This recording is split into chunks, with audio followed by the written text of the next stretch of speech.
ফের টাকার পাহাড়ে তৃণমূল নেতা, ভাইরাল ভিডিও ঘিরে চাপে শাসক দল। 2022 সালে জুলাইয়ে প্রাক্তন শিক্ষামন্ত্রী পার্থ চট্টোপাধ্যায়ের বান্ধবী অর্পিতা মুখোপাধ্যায়ের দুটি ফ্ল্যাট থেকে কোটি কোটি নগদ টাকা উদ্ধার হয়েছিল। এরপর দুজনকে গ্রেপ্তার করেছিল এনফোর্সমেন্ট ডিরেক্টরেট বা ইডি। 26শে বিধানসভা নির্বাচনের আগে আরও এক তৃণমূল নেতার সামনে 500 টাকার নোটের বান্ডিলের পাহাড়। ভাইরাল ভিডিওতে দেখা যাচ্ছে টেবিলের ওপর 500 টাকার নোটের বান্ডিল থরে থরে সাজানো রয়েছে। পাশের চেয়ারে বসে রয়েছেন বারাসত 1 নম্বর পঞ্চায়েত সমিতির সহসভাপতি গিয়াসউদ্দিন মণ্ডল, যিনি বাবলু মাস্টার নামেই বেশি পরিচিত এলাকায়। তার পাশে এক ব্যবসায়ীকে দেখা গিয়েছে। নগদে না ফাইন্যান্সে নেবে, ফোনে এমন কথোপকথনও শোনা যায় ওই ভাইরাল ভিডিওতে। কিছুক্ষণ পর এক ব্যক্তি নাইলনের ব্যাগ নিয়ে উপস্থিত হন, আর সেই ব্যাগেও ভরা হয় টাকা। এই ভিডিও সামাজিক যোগাযোগ মাধ্যমে ছড়িয়ে পড়তেই শোরগোল পড়ে যায়। বিজেপি সহ বিরোধী দলগুলির সরব হয়। সব মিলিয়ে ফের বিতর্কে উত্তর 24 পরগনা জেলা তৃণমূল নেতৃত্ব। 3 মিনিট 20 সেকেন্ডের একটি ভিডিও, আর তাতেই চাপে পড়ে গিয়েছে তৃণমূল। একটি চেয়ারে বসে তৃণমূল নেতা তথা বারাসত 1 নম্বর পঞ্চায়েত সমিতির সভাপতি গিয়াসউদ্দিন ওরফে বাবলু মাস্টার, তার পাশে লাল সোয়েটার পরা একজন ব্যবসায়ী, অন্য একটি চেয়ারে আরেক ব্যবসায়ী বাকিবুল ইসলাম। টাকার বান্ডিল এত উঁচু যে কারো মুখ প্রায় দেখা যাচ্ছে না। ভিডিওতে দেখে প্রাথমিকভাবে অনেকের ধারণা ওই টেবিলে কোটি টাকারও বেশি রয়েছে। স্বভাবতই প্রশ্ন উঠে যায়, এত টাকা কোথা থেকে এলো, কিভাবেই বা এলো? এ ব্যাপারে তৃণমূল নেতা গিয়াসউদ্দিনের দাবি, এটা পুরনো ভিডিও, সম্ভবত 2022 সালের।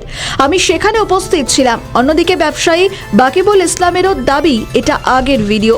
যতদূর মনে পড়ছে এটা জমি বিক্রির লেনদেনের টাকা। বাকিবুলের অকপট স্বীকারোক্তি, আমি আর গিয়াসউদ্দিন জমির ব্যবসার পার্টনার। তবে এত টাকা নিয়ে তৃণমূল নেতা কি করছেন তা নিয়ে যেমন প্রশ্ন উঠতে শুরু করেছে, তেমনি অনেকে সমালোচনা এবং কটাক্ষও করছেন। ভিডিওটি নিয়ে জোর চর্চা শুরু হয়েছে, তবে সেটিকে ক্যামেরায় বন্দী করেন তা নিয়ে এখন প্রশ্ন উঠছে। তৃণমূল নেতা তথা বারাসত 1 নম্বর পঞ্চায়েত সমিতির সভাপতি গিয়াসউদ্দিন ওরফে বাবলু মাস্টার যতই দাবি করুক না কেন তিনি ওই টাকা জমি বিক্রি করে পাওয়া, তবু প্রশ্ন ওঠে এত টাকা নগদে লেনদেন করা হলো কেন? এই বিষয়ে তৃণমূলের জেলা নেতৃত্ব বিব্রত এবং দ্বিধা বিভক্ত। যেমন বারাসত 1 নম্বর ব্লক তৃণমূলের কনভেনার ইছা হক সর্দার বলেন, বাবলু মাস্টার একটি মাদ্রাসার ক্লার্কের পাশাপাশি পঞ্চায়েত সমিতির সহ সভাপতিও বটে। তিনি টাকার পাহাড়ের সামনে বসে রয়েছেন, তা মেনে নেওয়া যায় না। সামান্য চাকরি করে উনি এত টাকা পেলেন কোথা থেকে? আবার বারাসত 1 নম্বর পঞ্চায়েত সমিতির সভাপতি হালিমা বিবি, তিনি অবশ্য সহ সভাপতির পাশেই দাঁড়িয়েছেন। তিনি বলেছেন, গিয়াসউদ্দিন দীর্ঘদিন ধরে জমি কেনা বেচার সঙ্গে যুক্ত, এটা তো অপরাধ নয়। তবে শোনা যাচ্ছে তার বিরুদ্ধে দলীয়ভাবে তদন্ত করে দেখা হচ্ছে।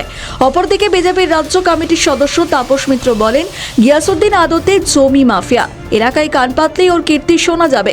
বিজেপি নেতার দাবি, আমরা ইডি তদন্তের দাবি করছি, তবে ইডি তদন্ত হবে কিনা সেটা নিয়ে এখনো কোনো সিদ্ধান্ত হয়নি। কিন্তু বিধানসভা নির্বাচনের আগেই ভাইরাল ভিডিও তৃণমূলকে যথেষ্টই চাপে ফেলবে, এটা বলাই বাহুল্য।